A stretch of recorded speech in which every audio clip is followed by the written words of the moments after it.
Perkenalkan, nama saya Arista Samulina Berimau, NIM 20030202069, kelas 1C, jurusan Administrasi Bisnis, Fakultas Ilmu Sosial dan Ilmu Politik, Universitas Nusa Cendana Kupang. Video ini saya buat guna untuk memenuhi ujian tengah semester mata kuliah pengantar sosiologi. Pada penjelasan ini saya akan menjelaskan sedikit mengenai pengertian sosiologi. Apa itu sosiologi? Sosiologi adalah ilmu yang mempelajari hubungan dan pengaruh timbal balik antar gejala sosial dan antar gejala sosial dengan gejala non-sosial. Adapun pendapat sosiologi dari beberapa para ahli. Yang pertama, Pitirim Sorokin, ilmu yang mempelajari hubungan antar manusia dalam kelompok. Yang kedua, Rocek dan Warren, ilmu yang mempelajari interaksi sosial dan hasilnya yaitu organisasi sosial. Yang ketiga, W.F. Cockburn dan M.F. Ninkoff, ilmu yang mempelajari struktur dan proses kemasyarakatan yang stabil. Yang keempat, C.A. Van Dorn dan C.J. Lammers, ilmu yang mempelajari struktur dan proses sosial terutama perubahan sosial. Mengapa muncul sosiologi? Menurut Berger dan pemikiran sosiologi berkembang manakala masyarakat menghadapi ancaman terhadap hal-hal yang dianggap sudah seharusnya. Contohnya disintegrasi, reformasi, Martin Luther, munculnya kapitalisme pada abad akhir 15. Yang ke-15, revolusi industri pada abad ke-18, revolusi Prancis. Masyarakat dan kebudayaan. Masyarakat adalah sekelompok orang yang hidup bersama dan menghasilkan kebudayaan. Tidak ada masyarakat tanpa kebudayaan dan tidak ada kebudayaan tanpa masyarakat.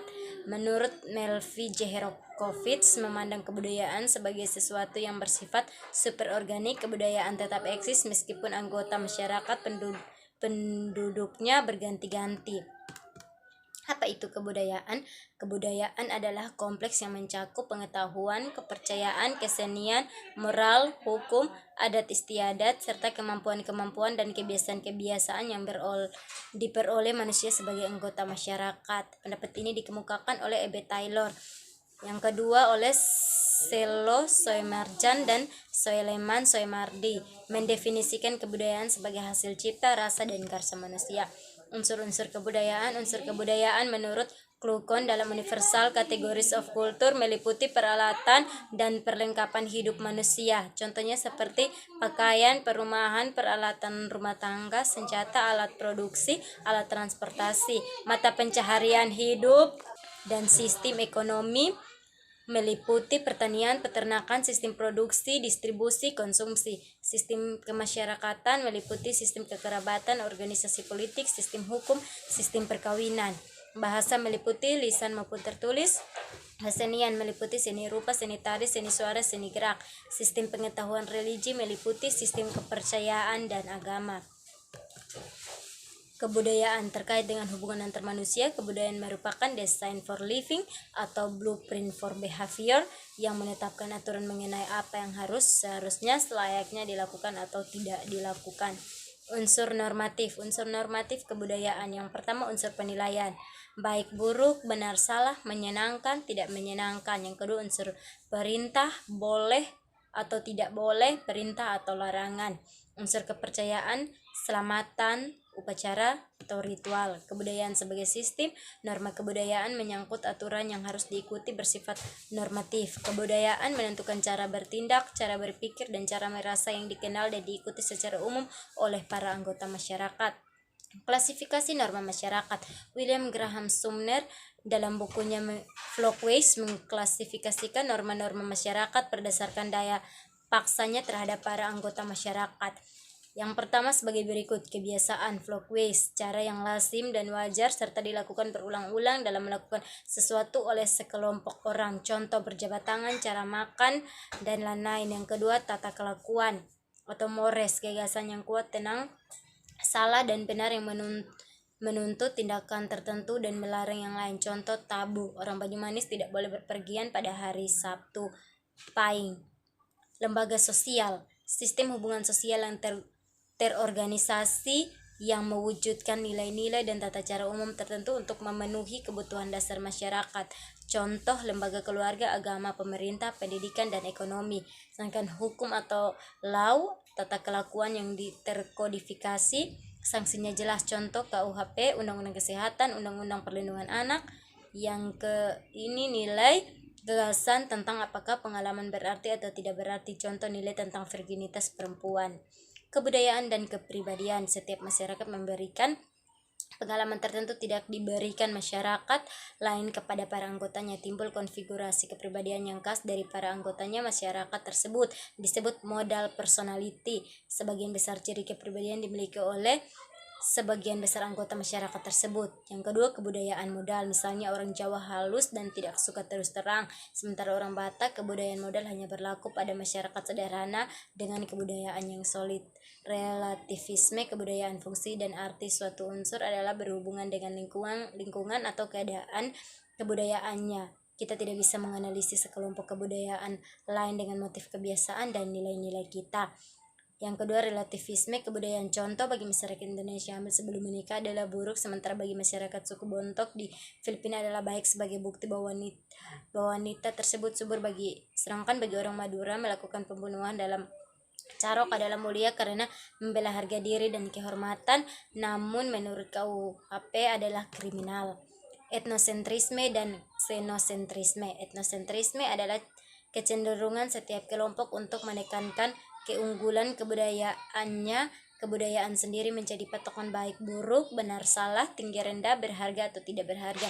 Contoh, menyebut diri sebagai orang terpilih di Yahudi, ras unggul di Jerman, sementara yang lain dianggap kafir, barbar, tidak beradab, terbelakang. Sedangkan xenosentrisme adalah pandangan yang lebih menyukai hal-hal yang berbau asing, gagasan pokok, gaya sendiri dianggap inferior. Contoh, McDonald lebih prestisius dibanding Bob Berek. Anak belajar dari kehidupan. Jika anak dibesarkan dengan celaan, dia belajar memaki. Jika anak dibesarkan dengan permusuhan, dia belajar perkelahian. Jika anak dibesarkan dengan cemoohan, dia belajar rendah diri. Jika anak dibesarkan dengan penghinaan, dia belajar menyesali diri. Jika anak dibesarkan dengan toleransi, dia belajar menahan diri. Jika anak dibesarkan dengan dorongan, dia belajar percaya diri. Jika anak dibesarkan dengan pujian, dia belajar menghargai diri. Jika anak dibesarkan dengan sebaik-baik perlakuan, dia belajar keadilan. Jika anak dibesarkan dengan dukungan, dia belajar menyenangi dirinya. Jika anak dibesarkan dengan kasih sayang dan persahabatan, dia belajar menemukan cinta dalam kehidupan. Sosialisasi. Menurut Peter L. Berger, berbeda dengan makhluk lain yang seluruh perilakunya dikendalikan naluri. Manusia tidak dibekali naluri yang lengkap. Manusia mengembangkan kebudayaan untuk mengisi kekosongan yang tidak diisi naluri. Kebudayaan harus dipelajari oleh setiap anggota baru masyarakat melalui sosialisasi. Apa itu sosialisasi? Sosialisasi adalah melalui sosialisasi adalah peran-peranan. Peranan adalah perilaku yang diharapkan dari seorang yang memiliki status tertentu. Status adalah posisi seseorang dalam suatu kelompok dalam hubungannya dengan kelompok lain. Teori sosialisasi yang pertama, George Herbert Mead. Menurut Mead, setiap anggota baru masyarakat harus mempelajari peranan-peranan yang ada dalam masyarakat. Pengembalian peran. Dalam proses ini, orang belajar mengetahui peran yang harus dijalankannya dan yang harus dijalankan orang lain. Tahap-tahapnya. Yang pertama, tahap bermain atau play stake. Pada tahap ini seorang anak meniru berbagai peran ayah, ibu, guru tanpa memahaminya. Yang kedua, tahap permainan atau game stake. Pada tahap ini anak sudah tahu peran yang harus dijalankannya dan peran orang lain. Yang ketiga, tahap pengambilan peran atau role taking. Pada tahap ini anak sudah dapat mengambil peran orang lain, generalized orders. Dalam tahap awal sosialisasi ada orang-orang penting dalam proses sosialisasinya, misalnya ayah, ibu, guru, tokoh idola, dan lain-lain. Yang kedua, teori sosialisasi. Charles Horton Coley. Menurut Coley, konsep diri seseorang berkembang melalui interaksinya dengan orang lain. Diri seseorang memantulkan apa yang dirasakannya sebagai tanggapan masyarakat terhadapnya. Tahap-tahapannya. Persepsi kita tentang bagaimana kita dipandang orang lain. Persepsi kita tentang penilaian mereka mengenai bagaimana kita dipandang orang lain. Perasaan kita tentang penilaian-penilaian tersebut. Agen-agen sosialisasi. Fuller dan Jacobs mengidentifikasi agen sosialisasi utama, yakni pertama keluarga merupakan agen sosialisasi pertama dan utama. Yang kedua teman bermain, agen sosialisasi pada tahap permainan. Yang ketiga sekolah media massa, saat ini terutama televisi sebagai the first good. Macam-macam sosialisasi. Berger dan Lukman memilih menjadi sosialisasi primer. Sosialisasi pertama yang dijalani individu semasa kecil melalui mana dia menjadi anggota masyarakat. Yang kedua sosialisasi sekunder, proses berikutnya yang memperkenalkan individu yang telah disosialisasi ke dalam sektor baru dari dunia objektif masyarakat. Macam-macam sosialisasi. Sosialisasi yang pertama sosialisasi sekunder. Salah satu bentuk sosialisasi sekunder adalah resosialisasi yang didahului desosialisasi. Dalam desosialisasi, individu mengalami pencabutan diri yang dimilikinya, sedangkan dalam resosialisasi, individu diberi suatu diri yang baru, terjadi dalam total institution seperti penjara, rumah sakit jiwa. Yang kedua sosialisasi sekunder. Yang kedua bentuk sosialisasi sekunder yang lain adalah anticipatory socialization, yakni bentuk sosialisasi sekunder yang mempersiapkan seseorang untuk peranan baru. Contoh Akbri, Akmil, dan West Point. Pola-pola sosialisasi Jagger memilahnya menjadi presesif socialization, menekankan penggunaan hukuman terhadap kesalahan. Cirinya penekanan pada hukuman dan imbalan menurut kepatuhan anak, komunikasi satu arah, nonverbal, dan berisi perintah. Tekanannya pada keinginan orang tua, keluarga sebagai significant other. Yang kedua participatory socialization, menekankannya pada interaksi komunikasi lisan, anak menjadi pusat sosialisasi, kebutuhan anak penting, keluarga sebagai generalised order. Interaksi sosial. Pendahuluan interaksi sosial merupakan hubungan sosial yang dinamis menyangkut hubungan antar individu, antar kelompok, atau antar individu dengan kelompok. Kedua, interaksi sosial didasari oleh berbagai faktor meliputi imitasi atau peniruan, sugesti atau pandangan individu yang diterima orang lain, identifikasi atau kecenderungan dan keinginan seseorang untuk seperti orang lain, simpati, ketertarikan seseorang pada pihak lain. Yang ketiga syarat interaksi sosial. Suatu interaksi sosial hanya mungkin terjadi apabila memenuhi dua syarat, ada kontak sosial dan ada komunikasi. Bentuk interaksi sosial. Gilin memilahnya menjadi proses asosiatif yang terbagi menjadi akomodasi, asimilasi, dan akulturasi. Proses disasosiatif meliputi persaingan, pertikaian, atau konflik. Yang kedua, Kimball Young membedakannya menjadi oposisi yang mencakup persaingan dan pertikaian, kerjasama yang menghasilkan akomodasi, diferensi yang menghasilkan sistem pelapisan sosial. Akomodasi adalah suatu proses di mana orang, perorangan, atau kelompok manusia yang mula-mula saling bertentangan kemudian saling menyesuaikan diri untuk mengatasi kekurangan-kekurangan.